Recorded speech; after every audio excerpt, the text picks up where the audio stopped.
call coming in at Abundant Life Christian Church, 4901 for Engine 5 and Medic 5 for a shooter. We know that 3 people are dead, including the suspect shooter. You always see it on TV that it happens somewhere else, and it's very scary. I hoped that this day would never come in Madison.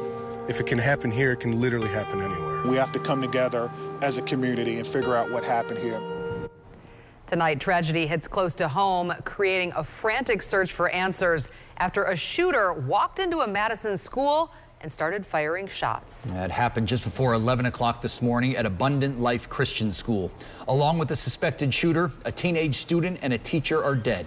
6 others hurt, including 2 students in critical condition. We have team coverage tonight of the shooting and the aftermath with crews in Madison and here in our newsroom. And we're going to start with CBS 58's Adam Reif, who is in Madison with the latest details tonight. Adam. Natalie and Jessup, good evening. At the 4th and final briefing of the day, Madison Police Chief Sean Barnes confirmed the identity of the shooter as 15-year-old Natalie Rupnow, a girl who went by Samantha. She was a student at the school, and she opened fire, killing 2 people, injuring 6 more, then shot herself. Rupnow died while on the way to the hospital in an ambulance. The 2 other victims, they died at the school, a teacher and a teen student.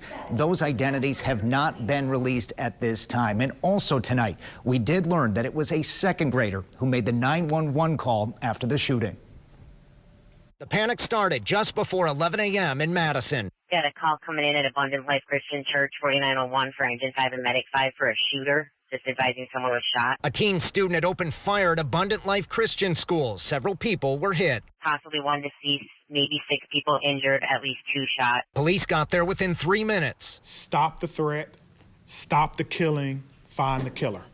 That's how we train. The shooter was already dead from a self-inflicted gunshot wound. Now the shooter's down. They're saying EMS can come in now. A handgun was recovered. First responders flooded the area, rushing the school, blocking traffic, attending the wounded, and coordinating with the private school's 200 families. She told me, please remain calm, so I was already trying to mentally prepare. We've joked around about how safe a 400 student-bodied school, Christian private school is, right?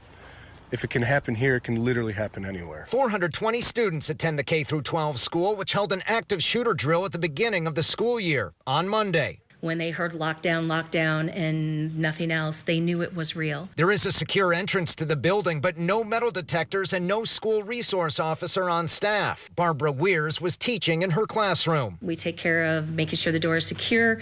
We shut the door down. We get the students to a safe part of the room, and we prepare. 2 of the 6 people injured were eventually treated and released, but others had life-threatening injuries. These are just the physical injuries that we know about. There will be other injuries that we'll have to face for a very, very long time. Once the school was cleared, investigators started working on a motive. They searched a house 20 minutes northwest of the school they said was connected to the shooting, and police said the shooter's parents were cooperating. At the same time, city leaders prepared to offer coping resources. But the most important thing right now is to make sure that we are centering the victims and their families. Please reach out.